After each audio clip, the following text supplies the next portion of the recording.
Dio Brando was born in London during the year 1867 to the drunken criminal Dario Brando and an unnamed woman. Growing up, Dio and his mother would face abuse from Dario, and for about 13 years, Dio would put up with his father's treatment until his mother would pass away being overworked from supporting her son and husband. This event would be the breaking point for the young man, who would be forced to gamble in order to feed himself and Dario, who spent all of their money on alcohol.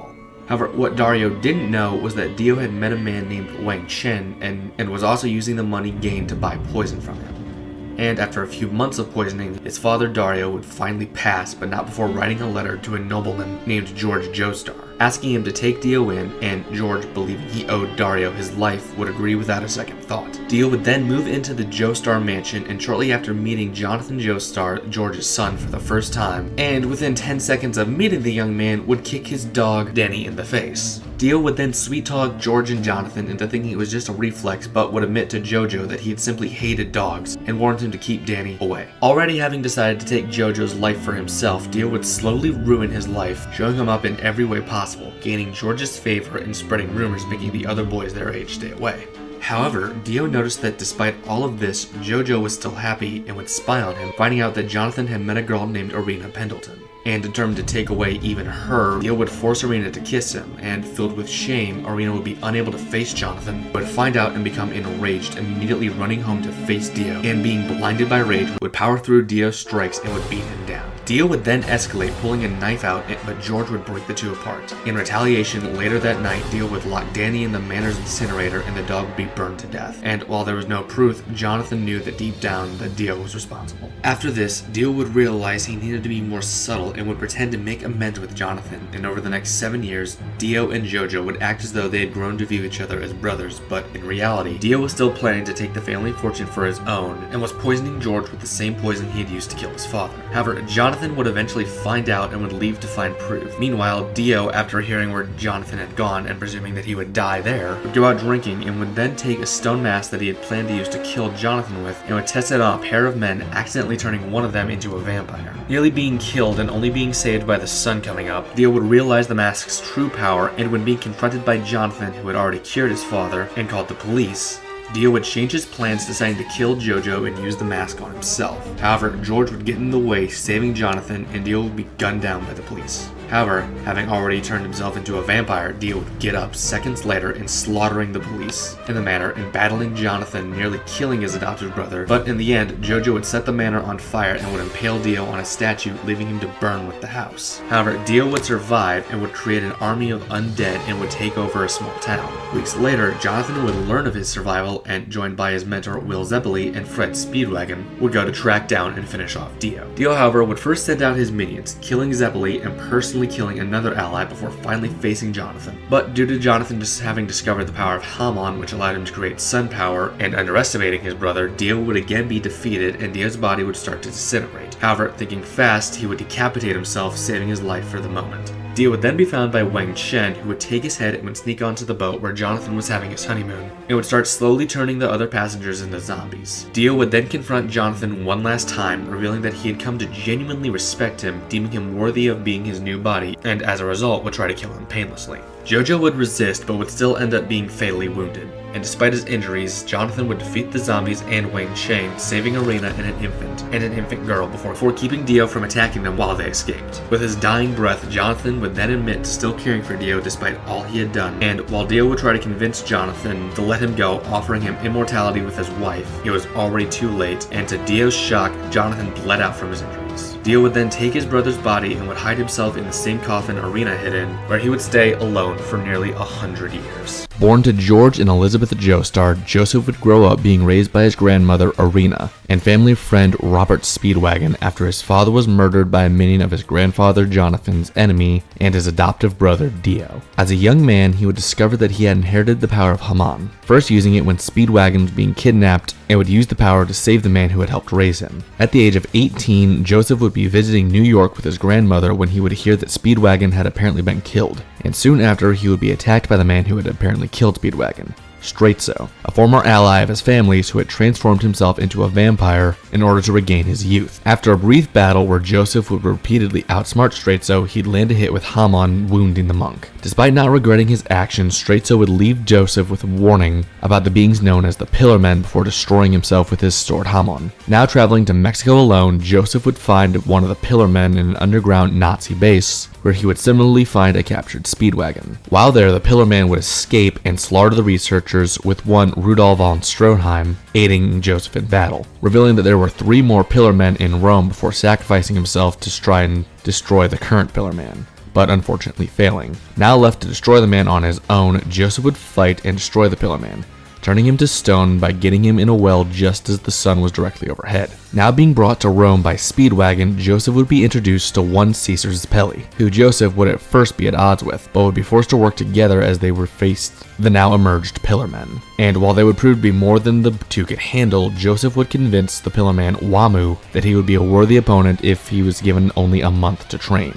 They would agree too, but with one condition, and 2 of them would implement rings that would kill him in a month should he try to flee. Now, with a newfound respect for Joseph, Caesar would introduce JoJo to his master Lisa, who would agree to train JoJo after he and Caesar would prove themselves. And at the end of his training, Joseph would find that one of his teachers had been slain by the Pillar Man AC/DC, who would come to personally challenge Joseph at the very end of his month of training. Now using the skills taught to him, he would fight and destroy AC/DC after learning that the man had stolen a MacGuffin known as the Red Stone of Asia and had sent it to Switzerland. Tracking the stone down, the group would find that the stone was in possession of the German army, and that none other than a rebuilt Stroheim was in possession of it, keeping it safe. However, the leader of the Pillar Men, Kars, would attack, killing the Germans and nearly taking the stone before being sent down a ravine. The group would then track the Pillar Men down to their hideout, and while the others would attempt to plan out an attack as it was an obvious trap, Caesar, being set off by Joseph's brash attitude, would charge in on his own. And by the time Joseph and Lisa had made it, Caesar would have perished, having stolen Wamu's antidote and leaving it for Joseph. Now tracking down the 2 remaining Pillar Men, Lisa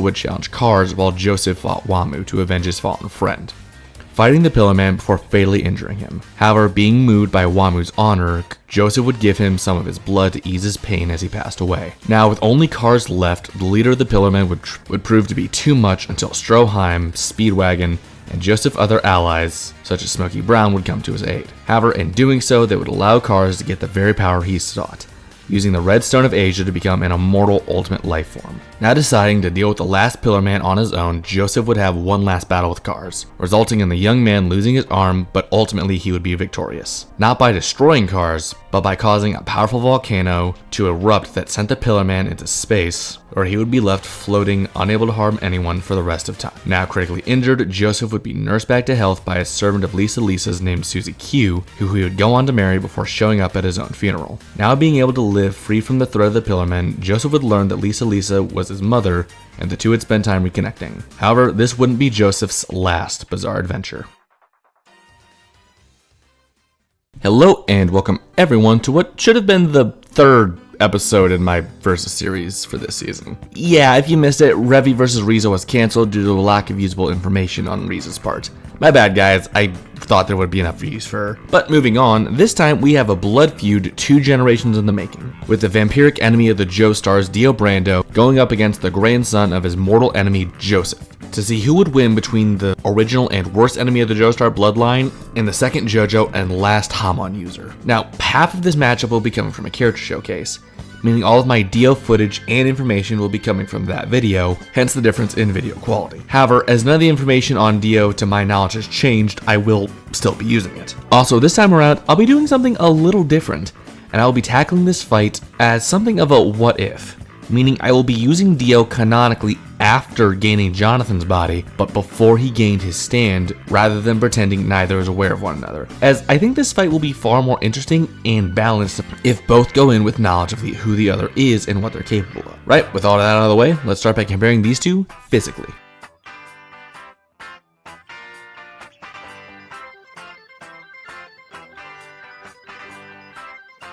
During Phantom Blood, Dio was a 20-year-old vampire standing at 6 feet 5 inches tall and weighing 283 pounds, with a muscular build, having developed his body throughout his teenage years, likely in response to JoJo doing the same. Despite being in excellent shape as a human, he easily exceeded human limitations when he turned himself into a vampire, gaining superhuman strength, speed, and durability. As far as strength is concerned, Dio can easily rip a human apart with his bare hands, or can even do the same by throwing. He can punch through stone walls or bend metal with his bare hands. And finally, should scale to Straitso, who with only his fingertips exerted a force of 3,300 pounds per square inch. Dio's speed, while similarly enhanced, doesn't have many feats to go off of, but we do know that it's similarly enhanced, as Speedwagon was amazed by his speed, comparing him to a cheetah, and Dio considered masters of Hamon, like Dyer, to be slower than himself after his transformation. As an undead, it's likely that Dio no longer has a standard stamina limit and can likely fight as long as his body is able to function.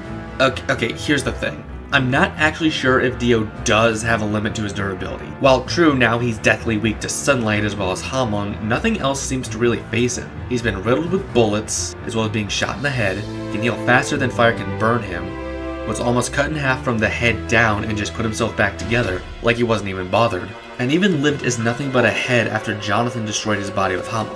The only thing I can really say is that it's sort of implied that Dio needs human blood to regenerate the way he does, which could suggest that if you can just deal it out enough damage to make him use up his blood supply, you could theoretically take him down with conventional means. However, before being decapitated, Dio turned an entire town to undead, meaning he would have a very high supply of blood ready for any sort of throwdown. During the events of Battle Tendency, Joseph was an 18-year-old young man standing at 195 centimeters, or 6 feet 5 inches tall, weighing 97 kilograms or 214 pounds, and by the end had a prosthetic left hand. Strength-wise, while difficult to determine what he accomplished due to Hamon or his own physical strength, considering that he can use Hamon at will, these examples will be taken into consideration as he can use Hamon seamlessly in combat. He was strong enough to punch a man's finger right through his nose, breaking several teeth in the process. He managed to overpower a far larger man with relative ease. He cut through Stroheim's leg with a single swing of an axe. With his clacker balls, he was able to leave them embedded into stone just by throwing them, and caved in stone with a physical strike. And while this did result in him splitting his hand open, this was the intention, and with Hamon he could easily do this without harming himself. And finally, while enraged and using Hamon, he managed to defeat several lower level vampires with just his physical strikes alone, with even bare bone physical vampires being shown to be capable of destroying structures with relative ease. We'll mostly be relying on scaling for speed, as he doesn't have many speed feats of his own, but the ones that he does have are respectable. Just from seeing a man's shadow, he was able to evade an attack and managed to free his arm from a stab and get out of the way of his follow-up attack before he could react. He managed to evade Santana's absorption ability just by moving his wrist out of the way. He evaded point-blank eye beams from Straitso and later redirected these beams at the vampire. And he should scale under, but still high enough to keep up with the base version of Kars, who managed to blitz a cybernetically enhanced Stroheim and could react fast enough to intercept beams of concentrated light. He's also rather durable, just like his grandfather before him. As a child, he was bashed in the face with the butt of an assault rifle and was more pissed off that the shirt his grandmother had given him got blood on it than anything else. He managed to block Santana's rib blades with Hamon. However, this caused his hand to hit his face so hard it busted his forehead open and sent him flying hard enough to dent metal pipes. Was sent flying again in this same fight hard enough to make him cough up blood. He tanked hits from Caesar's Hamon-infused bubbles, with Caesar himself noting this as impressive. Survived Wamu's wind attack, which tore through a stone pillar, though this did leave him critically injured, and finally survived a hit from a crossbow that utterly destroyed a horse's head.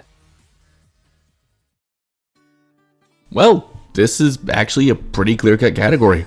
While we could compare feats for each area, there really isn't much of a need, as we've already seen that Dio is above fighters on Joseph's level multiple times throughout part 1. He effortlessly blocked strikes from both Zeppeli and Dyer, who had studied Hamon for years, which even with Joseph's natural talent would make their abilities on par with, if not over his own. Same thing applies to his speed, with him considering lifelong master Hamon users to be slower than himself, even countering what Straitso described as an inescapable attack. Durability is where it gets rather interesting, however, as Joseph overall can tank more damage and be fine compared to Dio, who is at the standard level of durability for a human. It's just that Dio can completely heal from his damage, while Joseph does not have a similar passive regeneration. So in terms of raw endurance, Dio does take durability, but it is notable that Joseph will technically be taking less damage. Now, to be clear, I'm not saying that Dio is over the Pillar Men in terms of physical abilities, but neither is Joseph. Remember, in all of his fights, even against Straizo, who should be comparable to Dio, if not under him considering Dio was a vampire for a longer time, Joseph won using his brains, not his brawn, even going so far as to run away on multiple occasions in order to strategize and come up with a plan. It's important to remember that Dio has consistently shown and been stated to be physically superior to even master Hamon users, effortlessly overpowering Zeppeli, stopping Dire mid-attack, and considering the man to be slower than himself, and even being able to manhandle Jonathan. In fact, if Dio hadn't been so overconfident and just finished his brother off, then when he had the chance, he would have won several times over. But I think I've gone over this enough. And so, I grant Dio the edge in physical abilities. And before I move on, as Dio will be bringing no weapon into this fight, and Joseph's clackerballs really aren't worth the time to start a new section to describe them, I will be granting Joseph the edge in weapons by default.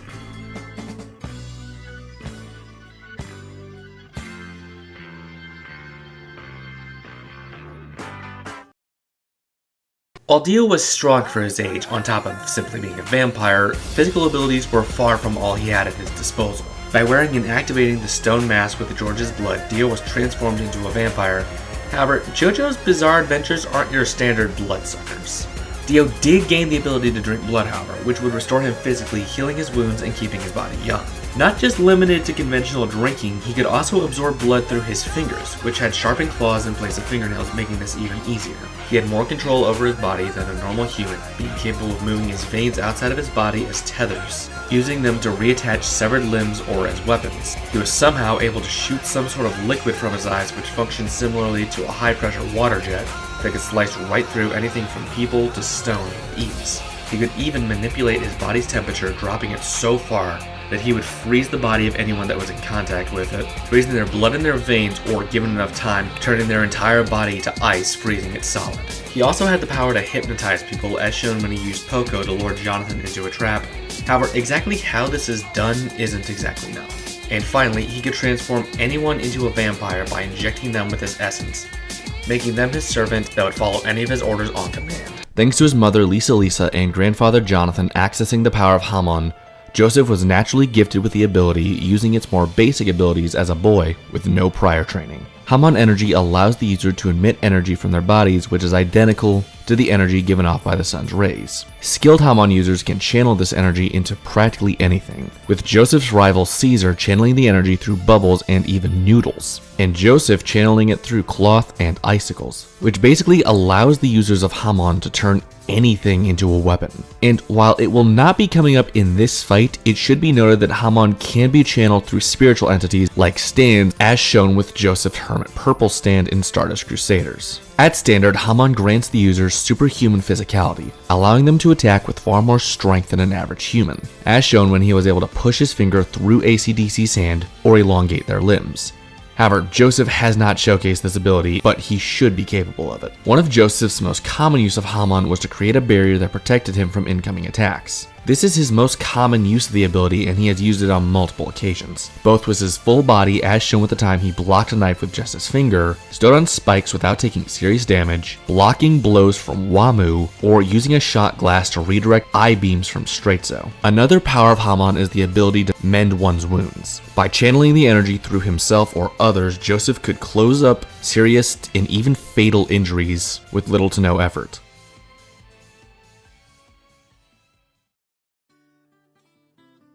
While this sounds like a clear-cut case, this category is actually more tricky to break down than it would seem at first glance. While it's true that Hamon is a one-hit kill against Dio, Dio himself has been shown to have a direct counter to basically everything Joseph can throw at him by using Hamon. He has been shown to directly counter physical attacks from Hamon with his freeze ability on multiple occasions, even going as far as to freeze Hamon as it's being pumped into him or freezing weapons, meaning he has a counter to Joseph's weapon-based Hamon use as well. In contrast, Joseph has never been shown to counter this freeze ability from any of the vampires he's faced, meaning it is an ability he hasn't yet developed a counter to or learned how to counter. and like Jonathan, Joseph lacks the equipment needed to do so at a moment's notice, and will be forced to rely on the environmental factors to get around this, meaning he's gonna need to find a way to get around Dio's guard just like Dyer did. This also means that Dio could bypass Joseph's Hamon barrier, which leaves him far more open to an attack than he is used to. However, this works both ways, as Joseph's Hamon defensive abilities have been shown to counter the capabilities of Dio's I-beam so long as he has an object to channel his Hamon through, as well as countering Dio's ability to turn people into zombies, similarly being shown by Jonathan, as this would be insanely easy for him to counter. In terms of their healing abilities, I favor Dio's due to the fact that it is more effective, being able to reattach severed limbs and heal grievous bodily harm with little to no difficulty as a passive ability, while Joseph's Hamon healing isn't as effective and has to be consciously activated, meaning that if it comes down to the hair, Dio is going to start healing before him and will do it in a far more effective manner. So overall, not only does Dio counter the vast majority of Joseph's offensive capabilities, but he bypasses his defensive abilities and has superior healing. Granted, yes, Joseph could end the fight with a single attack, but so could Dio, and his powers give him more options to do so. And so, I will be granting the edge to Dio in special abilities.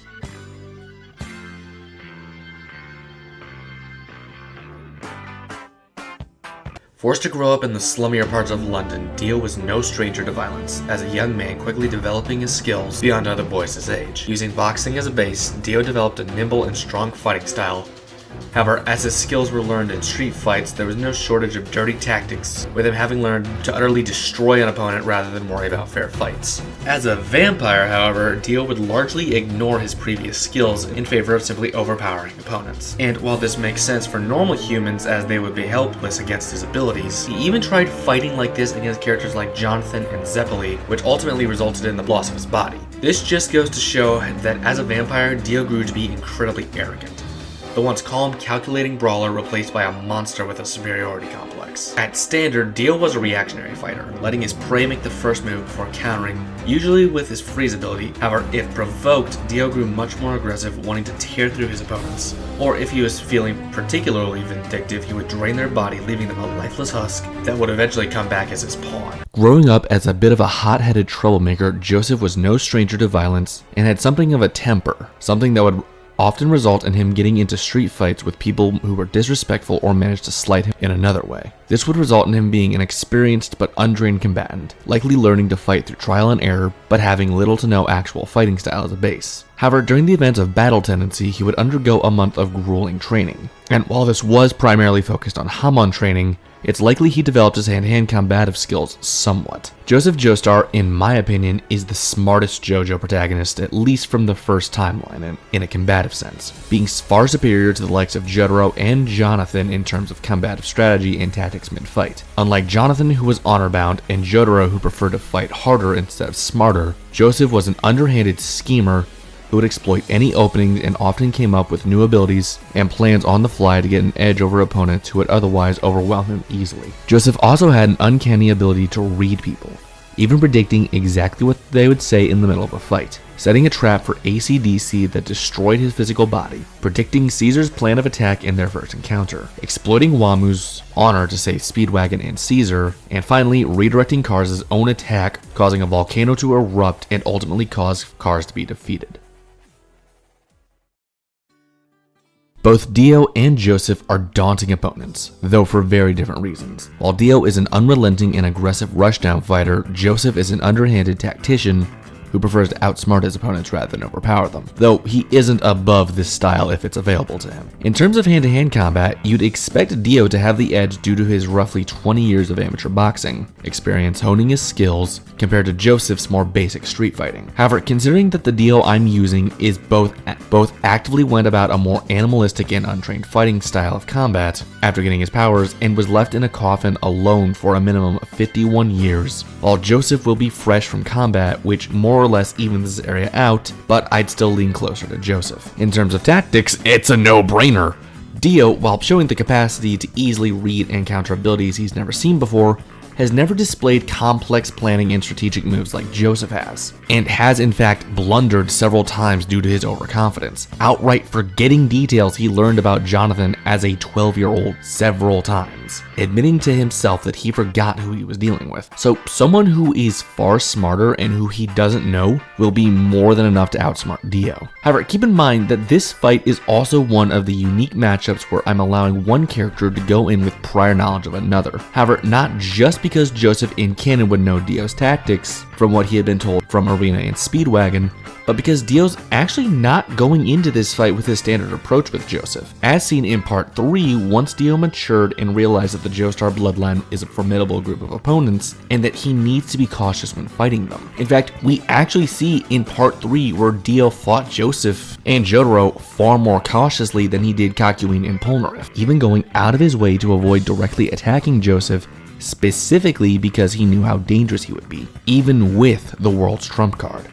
So I don't think Joseph is going to have a major advantage with his prior knowledge, as he's going to be facing a far more mature Dio than the one his grandfather faced. And while Joseph is without a doubt a far smarter combatant than Dio was, it's important to remember that not only were both of Jonathan's victories due to his taking advantage of environmental factors, but so were some of Joseph's major victories. Now, I'm not saying that this is the only factor, as Joseph has defeated both a vampire like Dio in Straight So, and even a Pillar Man by defeating Wamu.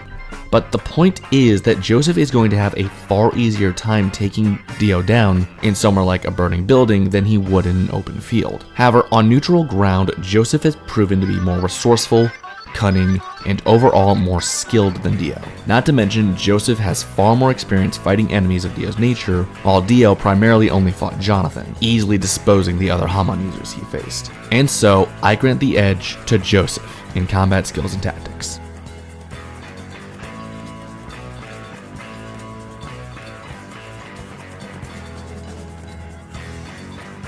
Let's set up this fight. Let's say it takes place in the same town where Jotaro and Dio had their final fight in part 3, except now it's a standless vampire Dio against a young Hamon-using Joseph. Well, if this isn't a case of deja vu, then I don't know what is. Dio chuckles as he walks closer to Joseph, his eyes taking in the boy who looked so much like his grandfather before him. So what is this? A little pup coming to seek revenge? In response, Joseph scoffed, getting into his fighting stance. As much as I'd love to put you through a fraction of the pain you've made Granny Arena live through, this isn't some petty blood feud, Dio.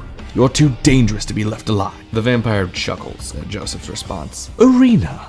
Is that wretch still kicking about? Perhaps when I'm done with you, I'll pay her a visit. I remember her lips being rather sweet, and it has been a very long time since I've relieved that tension. Just as Dio had intended, this would set Joseph off. He stomps down into a puddle, infusing with Hamon and sending it the vampire's way. However, as Dio had engineered this, he sidesteps the attack and he gets ready to sink his claws into Joseph, but immediately being met with an elbow to the nose, shattering it and caving in that part of his face.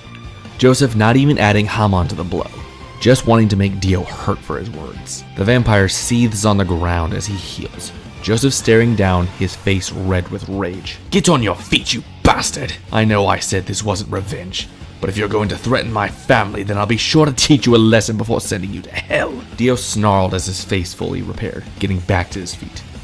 You damned brat!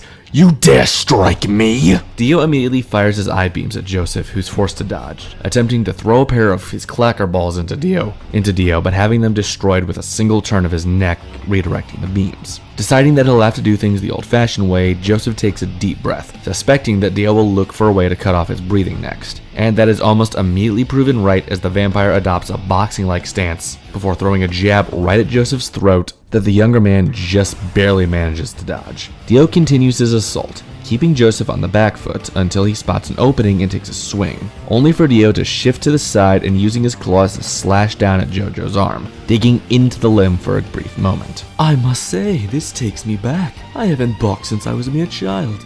With your grandfather, in fact, Dio taunted before kicking Joseph right through the window of a pawn shop, casually strolling in and ignoring the horrified onlookers. Joseph spits out blood as he gets to his feet, grabbing a wooden chair and using it to block a thrust from Dio's claws intended to impale the young, who then smirked as he tried to infuse this chair with his hamon, only for his hands to suddenly freeze as Dio flash freezes the furniture, not being able to use hamon. Did the little harlot not warn you about this? I can freeze anything I wish, including the very body you used for that little parlor trick. Your hamon is useless. Refusing to at least go down easy, he uses the frozen chair as a weapon, smashing it right into Dio's face, but not even making the vampire flinch. Joseph is then forced to dodge out of the way of a slash that would have at the very least ripped his throat out, ducking to the side and grabbing a pool cue that had been knocked to the ground by their fight and channeling his hamon into it preemptively, brandishing it like a staff. Joseph then goes on the offensive, using the reach of his makeshift weapon to try and land a hit on the vampire, but gaining no ground as Dio casually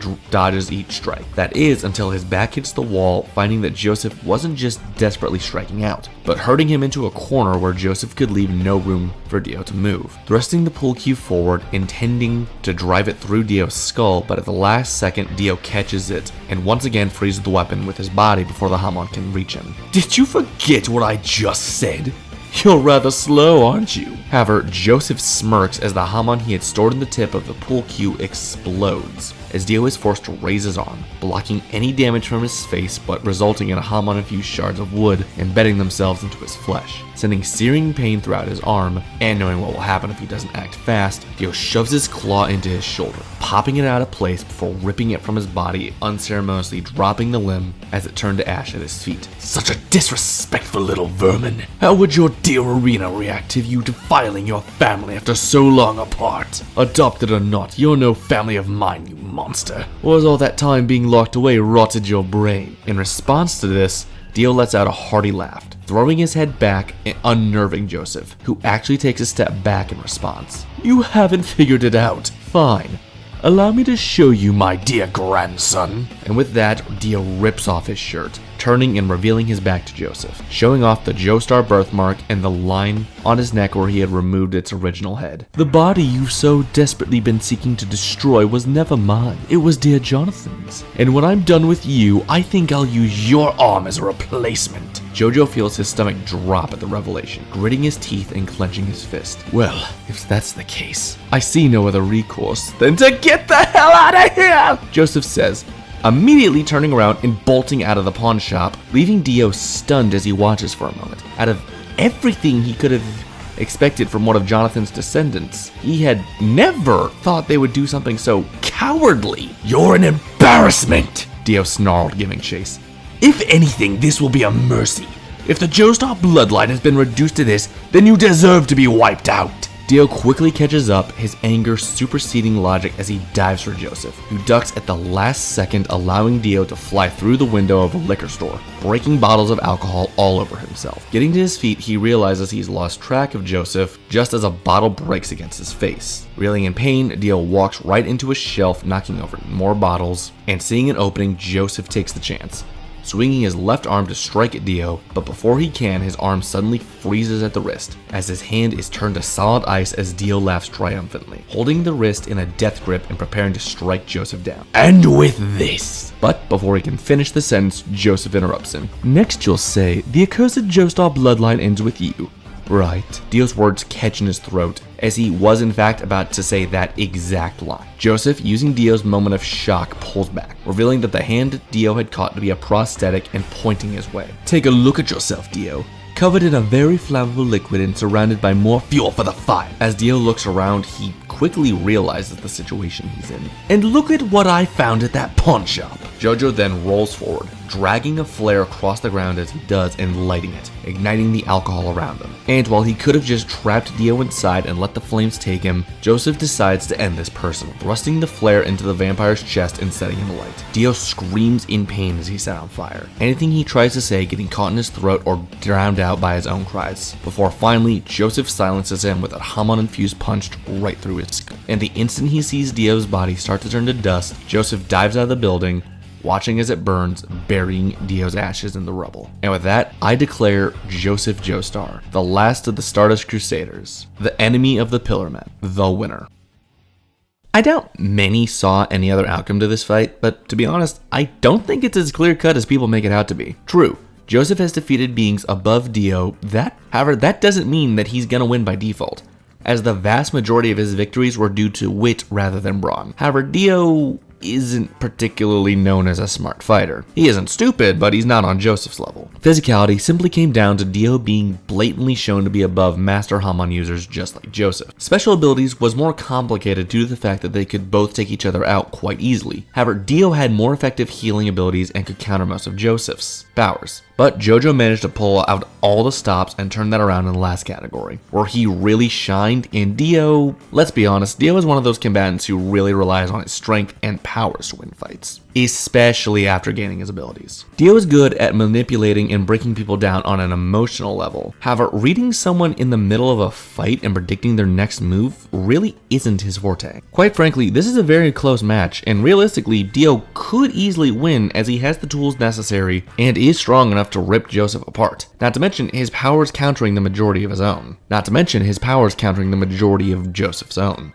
But what he doesn't have and is consistently shown to fail against in his part 1 state was the combative foresight to really counter any complex strategies that would negate his own abilities, which realistically isn't something Joseph is gonna have a hard time finding. While I do think this fight could go either way depending on environmental or situational factors, more often than not, Joseph is gonna be in a position where even if it will take more time, he could gain access to what he needs to get around Dio's abilities. But that's just my opinion. What do you think? Do you agree that Joseph is smart enough to secure a victory, or do you think that Dio is powerful enough to end the Joestars personally? Let me know in the comments down below. If I got anything wrong, please feel free to correct me. As always, please check the links in the description for other Versus channels that I think you'll enjoy if you enjoyed this video. Like, comment, and subscribe, and I will see you all next time. Alright, Hag. Tell me everything there is to know about that kid. So now you're beating up on old ladies. Classy. Wait. Can't be!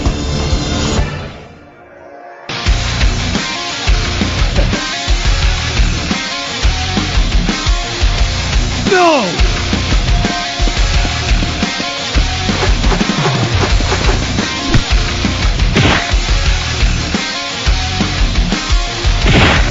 I knew I wasn't alone. He joined the police force alongside me. He's fought alongside me for the past 20 years. So you see, Joe? You can kill me if you want, but it's not over. Robert Hendricks is stronger than both of us, and you know that. He will hunt you down. He will kill you. You lose no matter what. So go ahead. Take the gun and shoot me. 20 years ago, my bullet didn't kill you. What makes you think yours is gonna kill me? What are you doing, Joe? Where are you going? No! Get back here! This isn't over yet! I take it to the edge, I do it till it bleeds.